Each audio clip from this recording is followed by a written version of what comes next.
One of my YouTube viewers, which is why I love you guys so much, you're so helpful. One of my YouTube viewers had actually looked on eBay for a PS2 Microchannel sound card after watching one of my videos on the IBM PS2 Model 80, and actually sent me a message saying there were a couple of them on eBay at that moment. I unfortunately cannot find the original message. I looked for it for like 15 minutes. I could not find the message. I wanted to thank the person on video, but you know who you are, and thank you for giving me the heads up. I've been looking for a PS2 Microchannel sound card since I got the IBM back in 2009. I have had no luck until now. I bought one of these cards. There were 3 available. There are now 2 left. Oh! Maybe he added another one. Maybe there were 4. I don't know. I paid $24.95 plus $7.55 shipping from Florida. From this seller. Just say no. Okay, great. And the card is actually the M-ACPA A Revision B card. And it arrived. Actually, it arrived yesterday. I installed it last night. I will have some more information. I had a whole bunch of video that I shot. I don't think I'm going to use it. It contained a lot of swearing and it was just bad video. But I will describe the process for installing this card right now. Actually, it's real simple. Basically, what you want to do is first ensure that you have your reference diskette for your IBM PS2 before you install the card. Have that handy. Make a backup copy of your reference disk, which is, again, very simple to do. It's right in the menu. Once you boot the machine, you can make a backup copy. The next thing you want to do is take that backup copy, and I did this on a Mac. It was nothing really. Went to a website, the Microchannel Mafia. This is a website that is indispensable for PS2 owners. The full address is right here, mcamafia.de. It is I believe, a German or Dutch site. DE, that's Deutschland, right? Or Denmark. Could be Danish, yeah. Either way,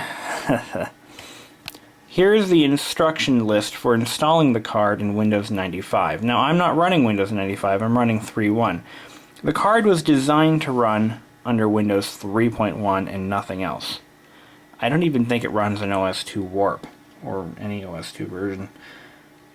Essentially, what you really want is the ACPA option disk image. This image can be decompressed in MS-DOS. I would do it right from the command line, not in Windows. So take this disk image, it's a very small image, put it on a floppy disk. I used my external USB drive. You want that, and you also want the M-Audio support files for Windows 3.1. Download that as well. They're both executables. Put them both on floppy disks. Move them over to your DOS machine. And have one 720K floppy disk and one 1.44 megabyte floppy disk handy. You're going to want to use the 720K floppy for the option disk image. The disk image, of course, requires a 720K low density disk in order to decompress properly. You're not going to use that option disk. You're actually going to use the ADF file that is in that in that disk image. So once you have that disk made, take that ADF file. It's 6e6c.adf. Copy that to the root directory of your backup copy of your reference disk. That way, when the card is inserted, the machine will actually boot from the reference disk as it's supposed to, and when you go to add or automatically configure the adapter cards, it'll see the ADF file and you're home free. Once you've done that, boot in Windows, install the Windows support files, which when you open up that executable that you've downloaded in DOS, it will create a disk for you. It'll create the installer disk. And then there's a README file in there that explains how to install the driver in Windows 3.1. It's real simple once you do that.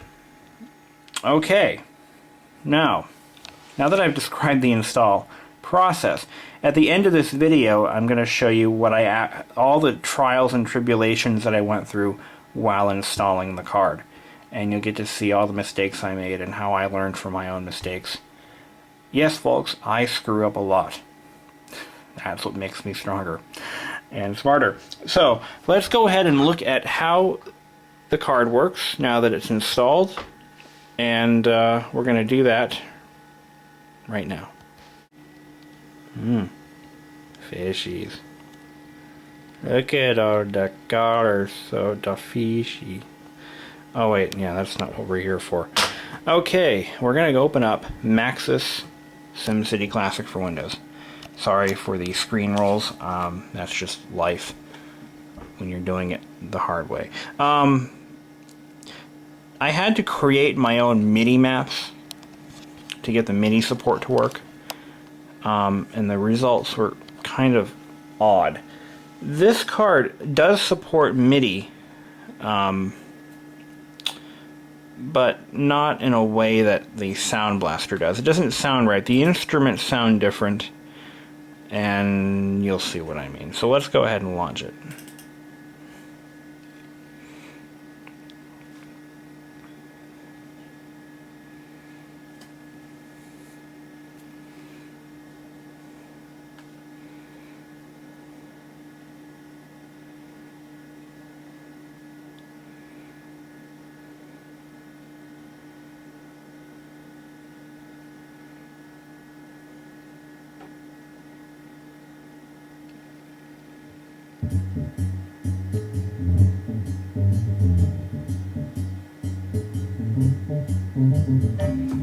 It is in stereo. Just sounds really awkward.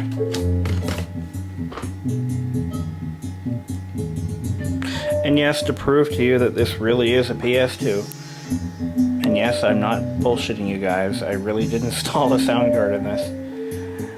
Yeah, there you go. There's the beast. Alright, now we're going to load a saved city. I had worked on a bunch of cities in this game a while back. I think I had Simtown City. That's one that I made.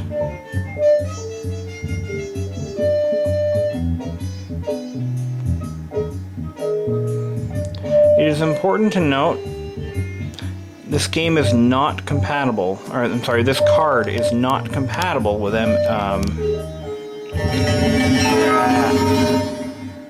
it's incompatible with, that scared me, Creative Labs Sound Blaster drivers. So if you have any old DOS games that use the Creative Labs driver in the game or to play sound files, it will not work. There are ways around this. There are hacks and other tricks, but you know, you'll have to figure it out on your own. I thought I had a whole bunch of cities that I made. I will say the performance is very lackluster.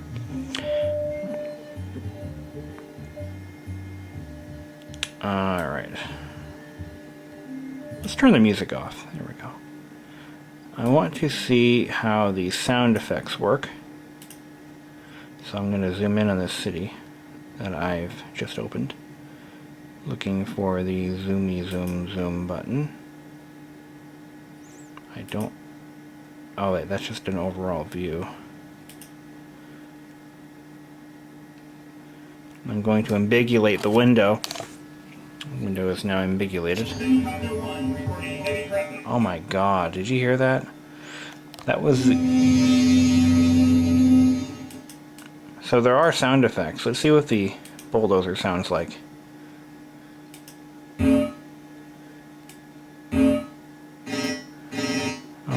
god. Huh.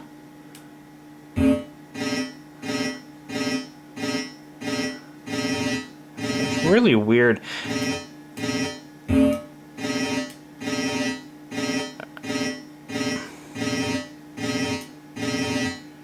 Okay, let's build a police station right there. Really? Alright, build a fire station next to it. Alright then. So the IBM PS2 was not a master of audio prowess.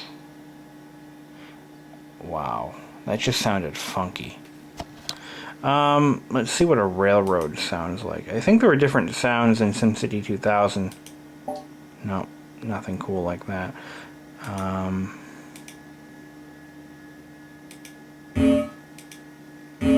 That's what the "you can't place something here" sounds like. Roads? Just bonk, bonk, bonk. Let's turn music back on. Alright. I think I'm gonna set an earthquake. It just sounds awful. Wow. For real? Alright, well, there you go. That's interesting.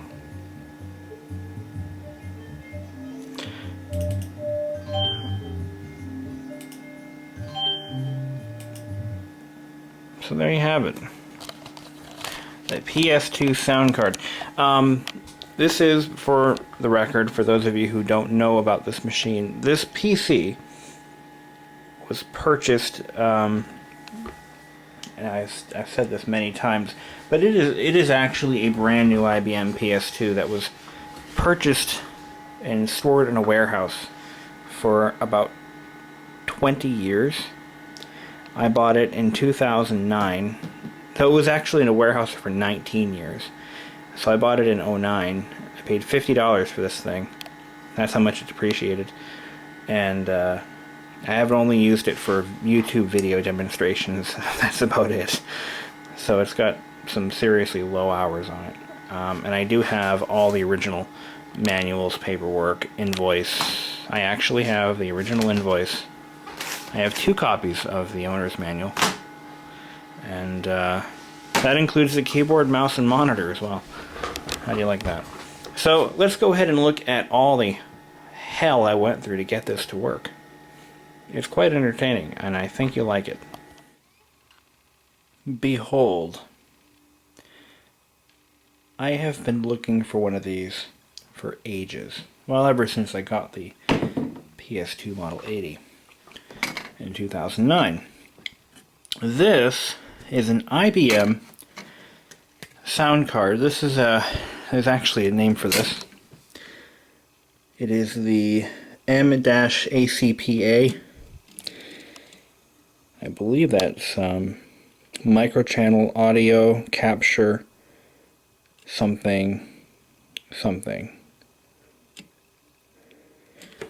This is the factory sound card option that I believe began in the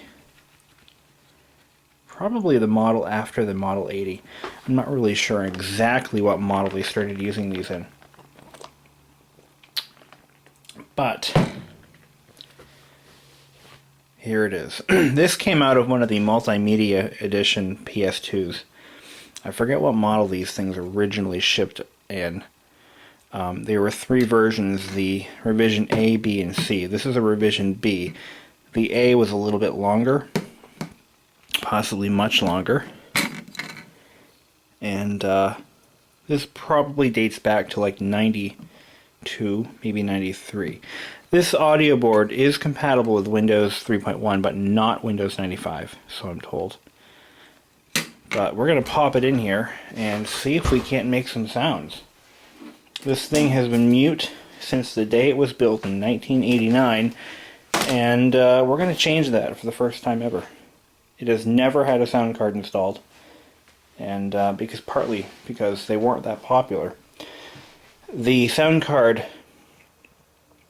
that was available on the aftermarket was the Sound Blaster Microchannel. They had a special Microchannel Sound Blaster that you could get for this machine, but they are so hard to find, and when you do find them, they're priced out of my range.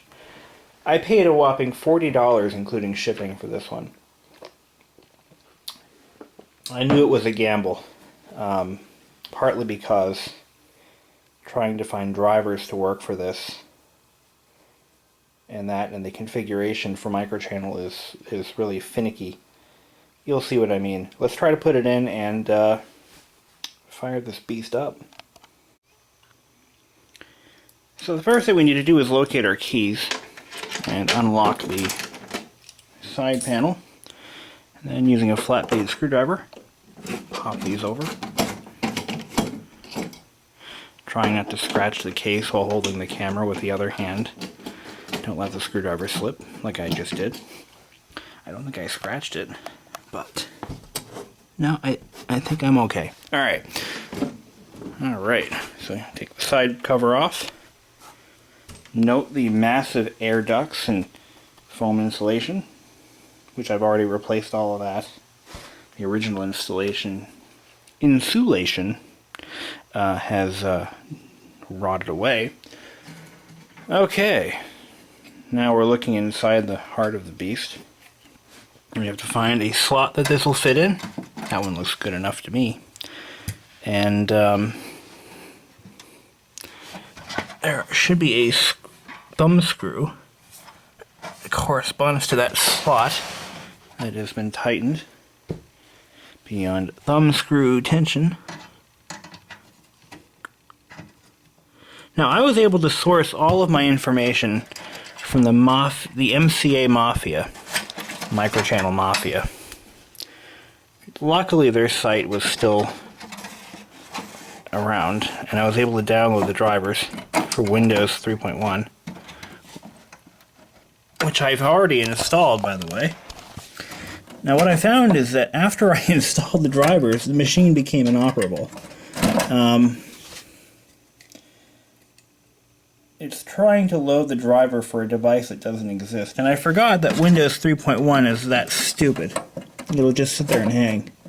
So, alright, so the card is installed physically, and we will now lock it in carefully. Good enough. Okay, now it doesn't end there, unfortunately, because with a microchannel machine, the card has to be acknowledged by the machine before it'll allow it to operate. And you do that by booting it from the reference disk. If you don't have a reference disk, you are screwed. Luckily, they are available. You can download the disk images. I believe MCAMafia.de has the files that you need. If you can't get them there, IBM used to offer them on their website until they were taken over by Lenovo, and they've dropped all support for the PS2 series, and you're basically shit out of luck. Put it bluntly, that's the truth, Jack. Alright, here we go. Now this thing is heavy. We've done all that. Now, I think there is a Y cable that I need. I don't have the Y cable. I might have to make one. I assume the O is output. The M is microphone. Let's see here. I is input, M is microphone, O is output, S is, I don't know. Who knows? We'll see what that does for us. Turn the speakers on. I'm using these awesome Bose speakers. Of course, you don't need to use those. I just happen to have them. They're the only computer speakers I have right now. So, before booting the machine, make sure that you have the ADF file handy, and make sure that you have your reference disk. I have the original system pack, including the original invoice for the machine in this box here. And there is my, yeah, the original reference disc right there. Pop that in the drive and watch the sparks fly.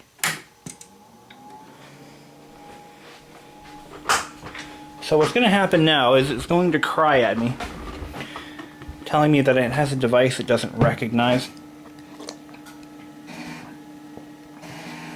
I believe that's the error 165. At least I hope. I don't think we can bypass this. No. No. That's, gotta wait for this to, By the way, I'm drinking this nasty substance that I found at the grocery store. It's Starbucks freeze-dried iced coffee mix. Basically, you dump this stuff in a 16-ounce container of ice water, and it turns it into Starbucks iced coffee, which I don't drink Starbucks. I'm not classy enough. I drink Dunkin's. Okay, so that's a good kind of beat. It's now going to tell me that I suck. Adapter configuration error. Configure the system, yes. It should ask me for the ADF file, which is really just a text file if I'm not mistaken. If this reference disk goes south, I have another one. I need to make a copy of it. Okay. Now it's looking for the description file, which is the ADF file. It's important to note, before you do this, you must have a decent clock battery. I replaced the battery 3 years ago. Shit.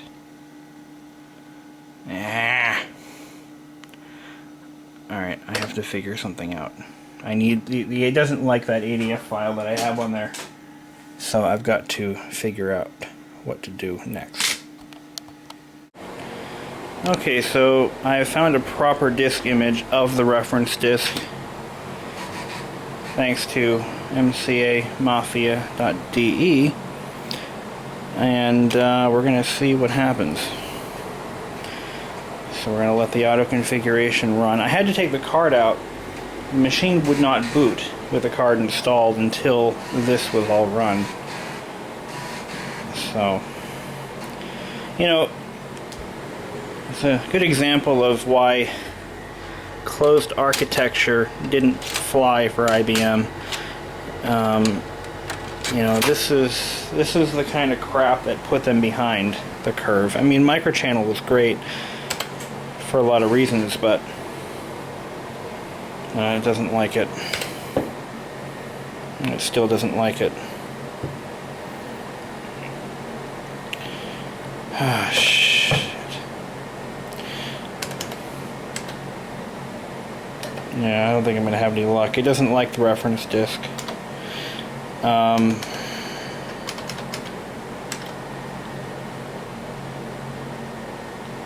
It doesn't like it at all. It's, what can I say? You know,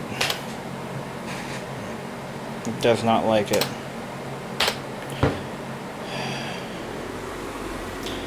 Alright, I'll have to go back to the drawing board.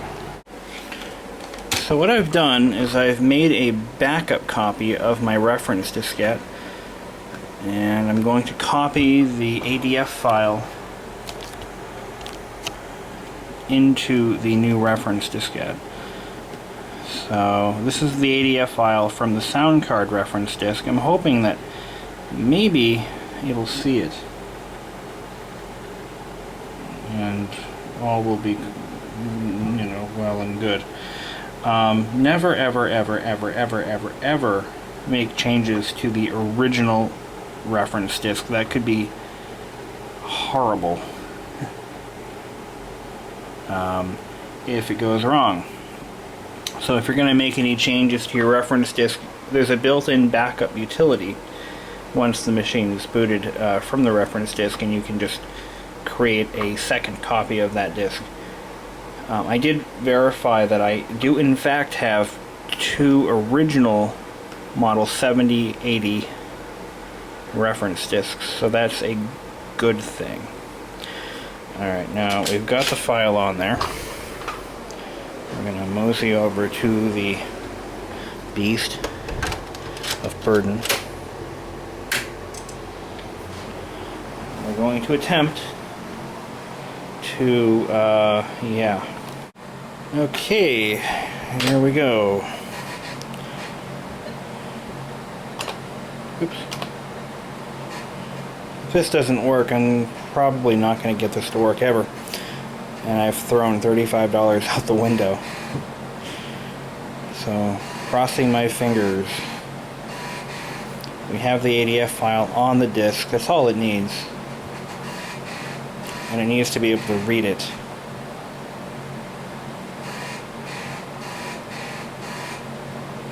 That is the noisiest floppy drive I have ever heard.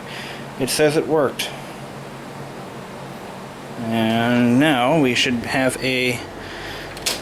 We shouldn't have a 165 error, so I'm going to relabel that disk. It is very important, by the way, that if you have your original reference disk, to make a backup copy of it and save it and use it. Try not to use the original. Okay, are we going to continue booting or what?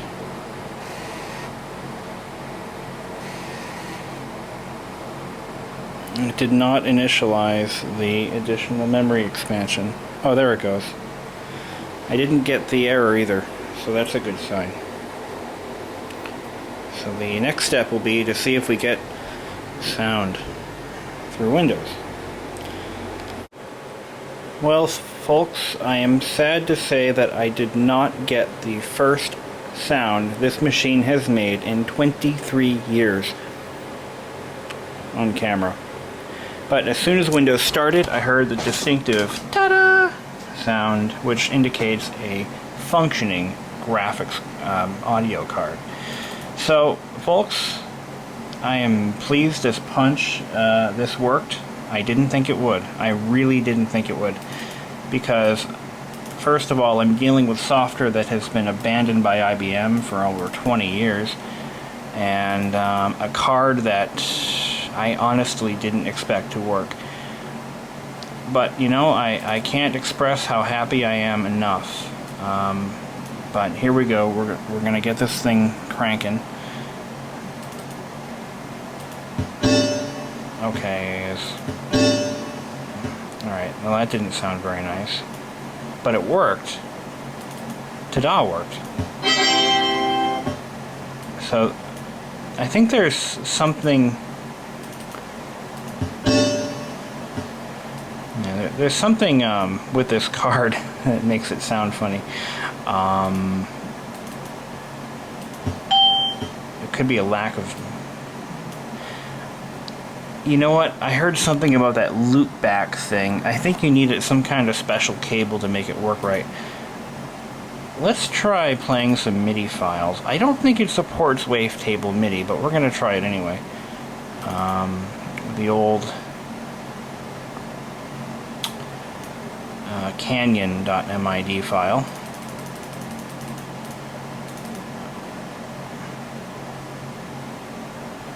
Here we go. Now, alright, so it doesn't really support MIDI apparently, but it does support wave poorly. There's probably something I am not getting here, or I am missing.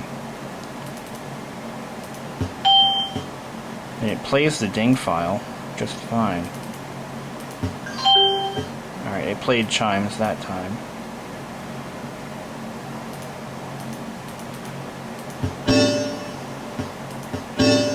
Maybe that's how chord is supposed to sound. I don't know. Well, I'm going to try playing with this a little more. Maybe I can get the MIDI portion to work. Let's take a look at our control panel. where was I? I forgot where it was. Oh yeah, I think it's in main control panel. And there's a section for MIDI mapper.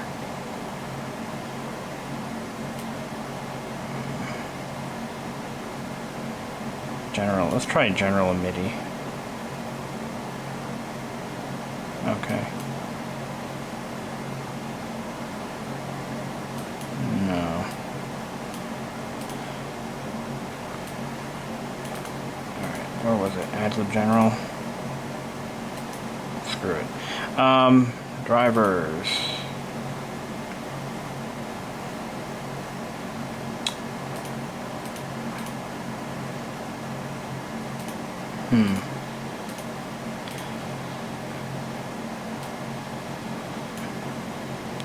We'll have to take a look at this and see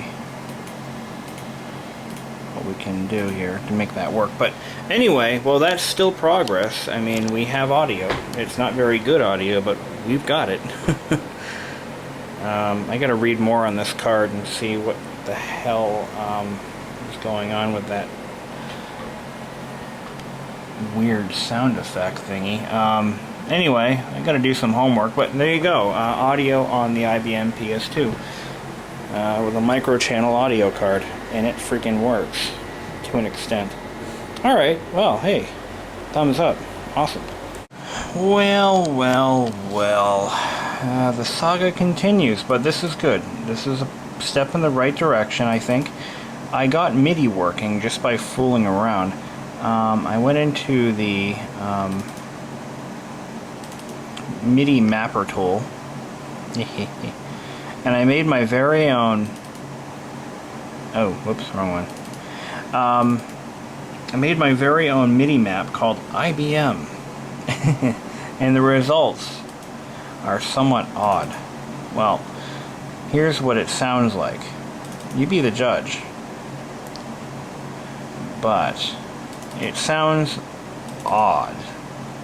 So we're going to play the MIDI file known as Canyon. It's one that's included in every version of Windows. No, wait. Windows 3.1 and 95, I think. Something. Here we go. This is going to be comic relief for you guys. Here you go.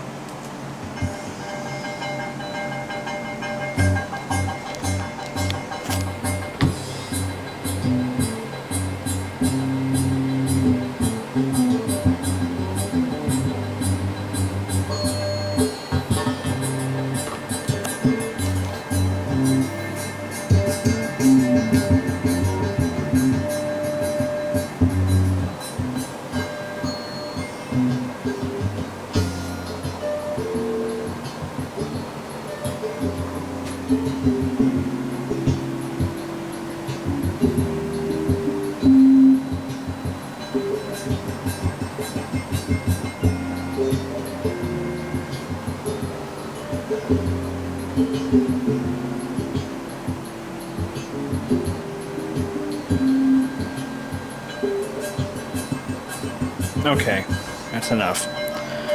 Now, as I mentioned earlier, that pool game that I have, or billiards game, has built-in MIDI files as background music. We're going to now play one of those. See how it comes out. Now, I have heard that the MIDI support is awkward in this card. I mean, it's there, it works, you can hear it clearly, but it's just awkward sounding, and this proves that point. Now, there might be a better mapping. Here we go.